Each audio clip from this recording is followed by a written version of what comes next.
What's up, Graham? It's Guys here. So it's official. President Trump just signed an executive order that's about to completely change the way you save and invest for retirement. And what's crazy is that this is supposed to go into effect in less than 7 months from now. Yeah, believe it or not, this entire concept is known as the Trump IRA, and this is soon going to act as a replacement or alternative to a 401k with, get ready for this, a free $1,000 investment match for anyone who qualifies. I'm honestly kind of surprised that so few people are talking about this because depending on who you ask, it's either one of the biggest investment opportunities of the last few decades or a disaster waiting to happen. That's why we really need to break down exactly what this executive order actually says, who qualifies for the free $1,000 investment, how to apply, and the one catch that almost everyone is missing, because I've scraped through every piece of data, looked through their website, and I'll give you everything you need to know about this account as soon as you hit the like button and subscribe if you haven't done that already. Yes, it seriously helps out the channel more than you can imagine. It really means the world to me, and as a thank you for doing that, here's a picture of an elephant. So thanks so much, and also big thank you to SoFi for sponsoring this video, but more on that later. Alright, so before we talk about the Trump IRA and who qualifies for free money, we have to talk about the system it's trying to fix, and that all starts with the traditional 401k. For those unaware, a 401k is just a retirement account that your employer sets up for you for the purposes of investing. And the concept is pretty simple. Every paycheck, you contribute a portion of your income to this account. And since this is done with pre-tax money, whatever you contribute to this account is deducted from your taxable income. So for example, if you make $100,000 a year and contribute $10,000 to your 401k, the IRS basically treats it like you've only made $90,000, meaning you pay less in taxes up front. That extra money that would have gone to the IRS gets invested instead. And then decades later, when you eventually withdraw it in retirement, that is when you begin paying taxes. Of course, in terms of who's eligible for this, it's really any full-time employee at a company who offers a 401k. And if that's you, you can contribute up to $24,500 a year in 2026 if you're under the age of 50. Then by the time you retire, after the age of 59 and a half, you begin paying taxes on just the money that you withdraw. But there is a massive problem. Not everyone has access to a 401k. In this case, if you're a gig worker, freelancer, or work for a small company who doesn't offer a 401k, then unfortunately, you are out of luck. You don't get easy contributions. You don't get access to a 401k. And in this case, more than 56 million people are without access to retirement plans at their job, which is why we will soon have, drumroll, the Trump IRA. But first, I want to be clear, there's a lot of misinformation floating around on exactly what this is and how it works, so these are the facts. On April 30th, Trump signed an executive order to set up the website trumpira.gov, which is designed to connect American workers who don't have access to employer-sponsored retirement plans with high-quality, low-cost IRAs offered by private sector financial institutions. Essentially, this will make it extremely easy for everyday workers without a retirement plan to set up a private IRA, compare low-cost options, and essentially become a one-stop shop to list, compare, and select from a variety of different financial products. That way, you don't have to sift through thousands of options and wonder which one's secretly ripping you off. Like, I'm just gonna rant here for a moment, but most employer-sponsored retirement plans are awful. I mean, the funds they offer are atrocious. The fees are so high, and they don't care what you invest in because they couldn't take the time to take 30 minutes and pick some funds that actually have some reasonable fees to them that don't charge you an arm and a leg. It's awful. But you know what? I digress. The point is, for the millions of people out there who don't have access to a 401k, this could, in theory, standardize retirement investing. It could make the process a lot smoother, and it could be a lot cheaper. Because instead of starting out from zero, opening up your own account, choosing your own funds, and wondering whether or not you're making a mistake, this is basically just a government-backed website that shows you exactly what the funds are, what the fees are, what your options are, and simplifies the entire process. Plus, the standards for the Trump IRA are actually pretty strict. Like, financial institutions have to charge total fees of 0.15% or less a year, which is actually relatively low compared to a lot of the other plans I've seen. Like, some funds charge between 0.2 to 5% a year, which is just insane. So yeah, even though 0.15% is still higher than a Vanguard ETF that charges you 0.03%, it's still saving you money compared to the alternative. So I'll take it. On top of that, we also have another component that everyone loves, and that is what's called the Savers Match. Starting in 2027, the federal government will deposit up to $1,000 a year into a qualifying retirement account as a dollar-for-dollar match on the first $2,000 you contribute. This means that's a guaranteed 50% return before your money is even invested, just as an incentive to save more money. However, it is important to mention that even though, theoretically, anyone could go and open up a Trump IRA, not everyone qualifies for the $1,000 match. So in terms of who gets it, if you're single, you get the full $1,000 match when you make $20,500 or less, and the bonus phases out entirely above $35,500. If you make more than that, then unfortunately, no free money for you. Or if you're married filing jointly, the full match is available up to $41,000 in household income, again phasing out above $71,000. So in terms of when this goes into effect, whether or not it's actually worth it, and why this new proposal could accidentally put millions of American retirement savings at risk, yeah, seriously, that's an actual warning from the New York Times. We need to talk about the downsides, the fine print, and the one catch that almost everyone is missing, because, yeah, it's pretty crazy. Although before we go into that, I have to say, one of the simplest, most powerful ways to build wealth is by actually earning interest on your money. It sounds easy, but what's crazy is that most people completely overlook it, and most banks pay you next to nothing. I'm talking about a fraction of a percent, which is ridiculous. Thankfully, though, our sponsor, SoFi, could change that. For those unaware, SoFi is an all-in-one finance app that allows you to bank, borrow, and invest all in one place. And when you open a SoFi checking and savings account and set up an eligible direct deposit, you could earn a competitive APY with no account fees. Plus, to help get you quickly started on the journey of saving, right now, when you open up a new high-yield savings account and set up an eligible direct deposit of $1,000 or more, you could either get a $50 or $400 cash bonus. You'll even get paid up to 2 days early with direct deposit, and you could access additional FDIC insurance, up to $3 million on deposits through a seamless network of participating banks. So if you want to start putting your money to work, just head to SoFi.com/GrahamBanking, click the link down below in the description, or scan the QR code on the screen to learn more and get started today. Seriously, just earning interest on your money is one of the lowest lift activities that you could do that'll actually give you a noticeable difference. And you can get started today at SoFi.com/GrahamBanking with the link down below or the QR code on the screen. Thank you again to SoFi for sponsoring this portion, and now let's get back to the video. All right, so before we go into the details about the new Trump IRA, who should take it, and my honest thoughts going forward,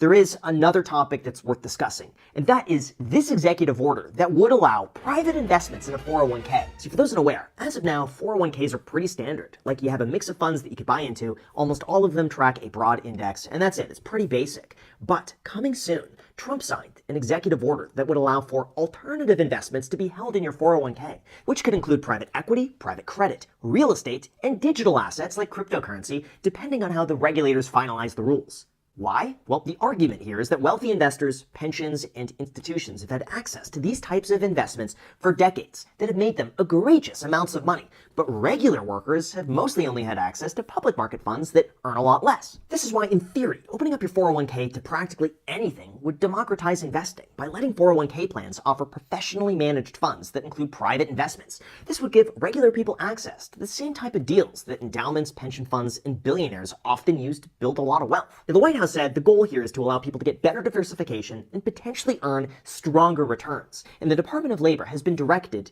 to clarify how employers can offer these plans without getting sued into oblivion for violating their fiduciary duty. I kid you not, it's an actual thing. Like, I'm going to read you what they said word for word. Workers have successfully sued their employers for breach of fiduciary duty, for failing to do due diligence in the selection of investments, failing to monitor their performance, and paying high fees. Essentially, as of now, employers need to, at minimum, make sure the funds they offer in a 401k are safe for their workers. And there's a chance by opening them up to private equity and private credit and private investments that their workers invest into this, lose all of their money, and then sue the employer. Like, here's the thing. Private investments are not like buying the S&P 500. They are a lot harder to value, a lot harder to sell, usually much higher fees, and they come with significantly more risk. Like, compared to an index fund, you could see exactly what you own, what it costs, and what it's worth every single day. But private equity is mostly this elusive number that sometimes isn't realized for years or even decades, if at all. Or the other risk is that workers might not know what they're buying into because private credit and private equity is packaged into these target date funds that appear safe on the surface, but beneath the surface, who knows what's going on? This is why, yes, you can make significantly more money with a lot more upside investing in private equity, similar to how Peter Thiel was able to grow his IRA to $5 billion by buying pre-IPO shares of PayPal and Facebook.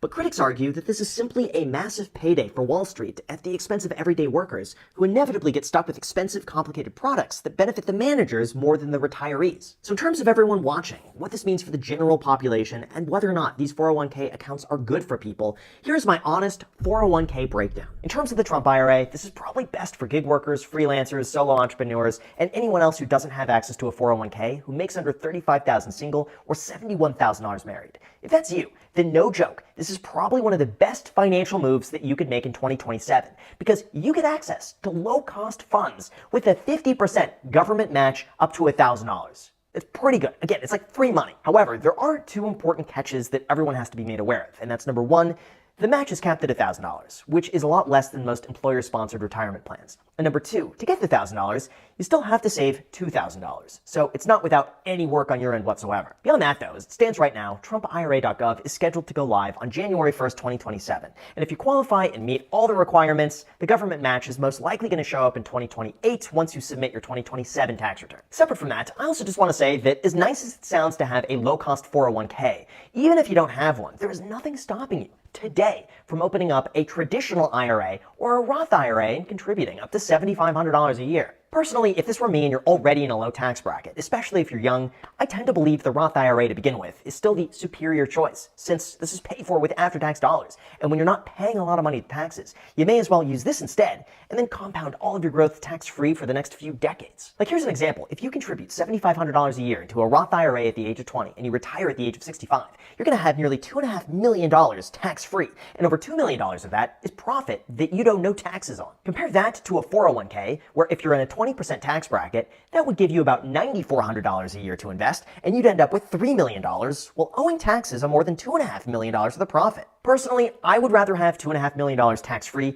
than $3 million in the future and have to pay ordinary income taxes on it, but again, that's just me. Anyway, in terms of my honest thoughts, what this means for you and how you can make the most of it, here is what you came for. Look, I'll be upfront. On paper, it's actually a pretty good idea. Like, it's a real problem. More than 50 million Americans have no employer retirement plan. A lot of those people are working hard, living paycheck to paycheck, and contributing to retirement just isn't on the list of priorities. To me, having a simple, trusted, government-vetted website that just says, here are the funds that we've pre-screened for you that have the lowest fees that make it as easy as possible, and here's up to $1,000 that you could invest for free, just seems like a pretty good idea. But I gotta say, the income thresholds here are insanely low to get the match. Like $20,000 for a single person to qualify for the $1,000 match is pretty dumb. I would venture to say that most single people making that amount of money are probably just not able to save up that amount to begin with to even get the match. So it's kind of a moot point. That's why I think unless you're earning minimum wage and living with your parents, I wish these limits were a lot higher so that more people would qualify. But assuming you do qualify, then you may as well just take the money. Beyond that though, if you're single and making $35,000 a year, if you want to save up for retirement, I'd venture to say you're probably better off, because you're in a low enough tax bracket, open up a normal taxable brokerage account, and all of a sudden, under a certain income limit, your capital gains are completely tax-free anyway. The second, in terms of privatized investments within your 401k, I am personally in the mindset that people should have the ability to buy into whatever they want as long as they understand the risks involved with it. If someone wants to speculate their entire retirement on a company that no one's heard of for the chance of becoming multimillionaires a few years from now, then, by all means, I think we should allow people to do what they want. But at the same time, for the average person, it's probably not a good idea, and they'll wind up losing a lot more than they end up gaining. So for the few people that make a lot, there are going to be way more people who make next to nothing or very little. That's why I think the Trump IRA is an improvement. I like the fact that it's offering low-fee funds for people to buy into, but it's nothing revolutionary that people couldn't accomplish on their own with a taxable brokerage if you're in a low enough tax bracket, or in a Roth IRA that anyone could set up in a few minutes right now. So yes, if you qualify, you may as well just get the $1,000 because it's free money. Otherwise, I tend to think the Roth IRA is still the superior choice, as long as you hit the like button and subscribe if you haven't done that already. Oh, and by the way, if you want early access to these videos, as well as bonus videos every single week that are not as algorithm friendly, feel free to join as a channel member. You'll get access to additional content, and anytime you leave a comment, by the way, as a channel member, I get them as a notification on my phone. So I respond to every single channel member comment out there, and I take requests for videos. So if you want me to cover a specific topic, I'm more than down to do that. So feel free to join, get extra content. Thank you so much, and until next time.